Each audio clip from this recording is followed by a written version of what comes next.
Welcome to Real Estate U with Letty Ann.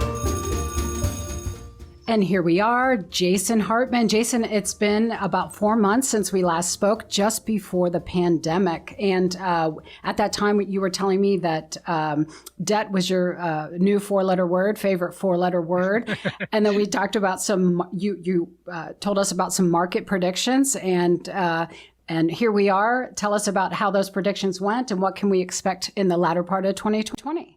Yeah, so good questions, and thanks for having me back. The market has been absolutely crazy.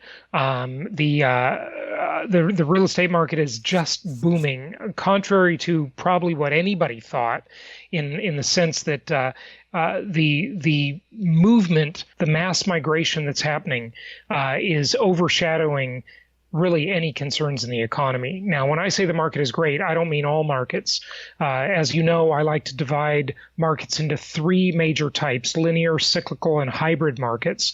And now I would also overlay that, Letty Ann, with high-density urban markets and low-density suburban markets. And then the third would be rural markets. Interestingly, those tend to somewhat follow the linear, cyclical, and hybrid discussion, though.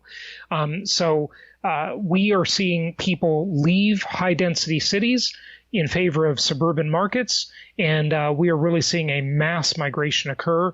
I was the first one that I know of in the media to predict this a long time ago, very early. And when you're talking about, the pandemic, you're talking in like dog years. It's like 1 year for a human is 7 years for a dog, right? And that's how fast things are changing, how fast things are moving. And that's why it's so significant that we look at really timely news. Now, since of course, everybody had the concern about social distancing. Now they have another concern, and it's kind of a 1-2 punch, if you will. We have civil unrest, sadly, in so many areas of the country, and those are pretty much exclusively in urban areas. So just like being fearful of the virus, being fearful of civil unrest, it's the same environment for both. Though the danger zone is high density, urban markets are the dangerous places for either of those things. So if you want to be away from civil unrest and you want to be away from the concern about contagion, move to the suburbs. If you want to be extreme, move to a rural area. I don't think you need to do that. The suburbs will do just fine. And there are a lot of great suburban markets to live in the United States. And we've been investing in those markets and helping clients invest in them for the better part of 16 years. So that's basically what we do, is we help people invest in those suburban markets. And how do you do that? Or how can one get some advice and get your assistance in knowing how to go about that? Sure. Well, my podcast is probably the best place, podcast or YouTube channel. And my most popular podcast is called The Creating Wealth Show. And there we just basically teach people how to invest in real estate, how to do it conservatively, prudently, and properly. This is not get rich quick stuff, but it's get rich it works stuff. Okay, it's not some outlandish idea. It's just the simple strategy of buying and holding good rental properties over time and creating wealth with them. So that's probably the best place. But I have a lot of teachings that I'd be happy to share with your audience today. I guess in terms of the pandemic specific stuff, we have a live virtual conference coming up called Meet the Masters of Income Property. And we've done that now. This will be our 22nd anniversary of that event. And it's the first time we've ever done it virtually, though, so we'll see how that goes. But what that allows people to do, and we've all been doing Zoom meetings, and we've all really adopted all of this stuff. It's not, the technology's not new; it was there before, but we've all adopted it, and it's really allowed people to have a lot more options, to connect with a lot more people, and it's great doing a virtual event because it's much easier to attract great speakers from all over the world to participate in the event. So it's I hope it's here to stay. I think it's great. I'm a big fan, and I've been attending a lot of those events. You probably have too, and they're so convenient. You sit on your couch or put your feet up on the desk and relax. And I think some are done better than others. Yeah, well, certainly true. Certainly true. Yeah. Yeah. So, I mean, I really think that people want to feel that they're at the conference. They don't want to have a feeling like I'm in your living room. That's just my own personal take. Like, let's pretend we're actually at the stadium or actually at the conference. So yeah, I think you're right. I think it needs to be treated with some degree of formality. And people they show up on camera, they look like complete slobs, and all that kind of stuff. I do agree. It should be treated with some degree of formality, no question about it. Not kidding. One of the main speakers I won't say what the conference was, when they switched to him, he was broadcasting from his bedroom. I'm not kidding. I couldn't even hear what he was saying because I was like, I can't understand why he's in his bedroom. But please tell us a little bit more about your conference. The scenery was distracting. It was so distracting. I'll tell you, Letty Ann, that may actually be an indicator, by the way, and this is something we're going to talk about at the Meet the Masters conference, he may have been in his bedroom because that's the only room he may have had available in his house where he could get away from maybe another spouse that was working, or kids or pets that were making noise, or these distractions. And so what that really tells us is that people need larger homes. When we talked a few months back, I told you that the home was the center of the universe. And just take this as an example, okay? It's a common example. About 30% of the United States. This is kind of a surprising number for some people, okay? You ready for this, folks? About 30%, 30% of the U.S.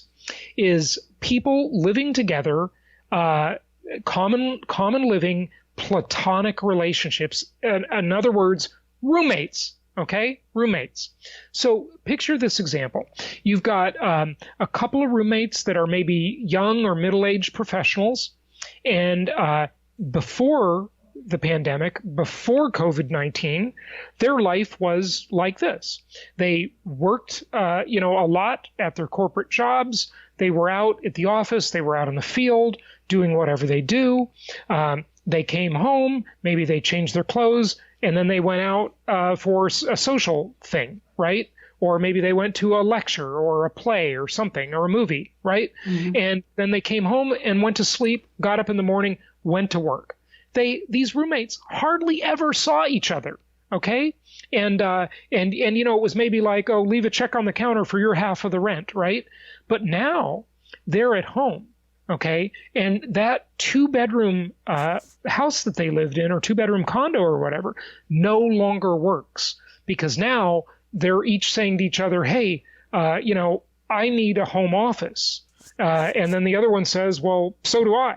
So one of us needs to move. And literally, think about it. Think about the significance of that. It's huge. You've literally doubled the demand for housing right there. Double the demand, okay? So you've got millions of people living as roommates now needing to split up, okay, and gain some more space.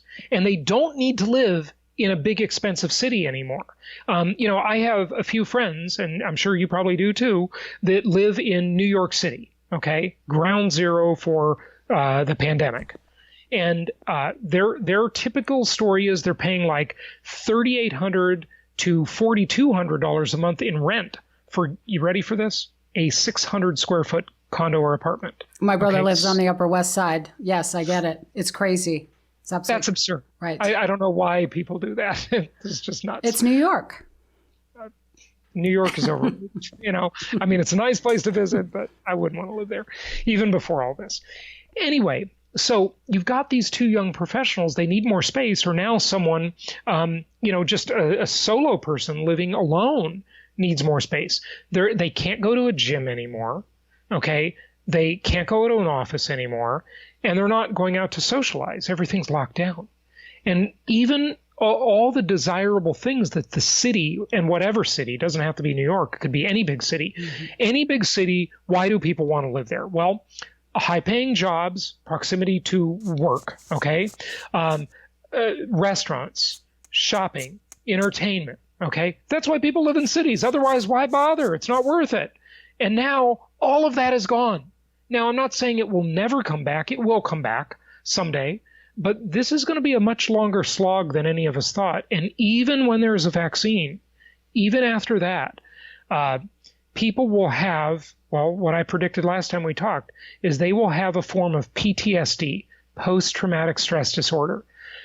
Even after there's a vaccine, there will still be a degree of concern or suspicion about the next pandemic. Okay? There will still be a degree of concern about civil unrest. And everybody has realized that the emperor has no clothes when it comes to living in a city. Because if you live in New York City and you are 1 mile from your office, your big corporate job on Wall Street where you're making a ton of money, and now for 4 months you've been working at home on your laptop, it doesn't matter if you live a mile away or 500 miles away. It's all the same. Okay, the speed of light communications do not care. Okay, the speed of light is 186,000 miles per second. Okay, go around the world, the entire Earth, 7 times in less than a second. It doesn't matter. Okay, you can be 500 miles away, 5,000 miles away. It's all the same, except for the time zone. That's it. So you can easily live in a much less expensive suburban environment. And you're in Kansas City, right? That's right. Okay, Yes. So think about this difference, right? You live in any city, New York, San Francisco, Chicago, whatever, right? Miami, doesn't matter. You're paying outrageous rents living in a tiny place.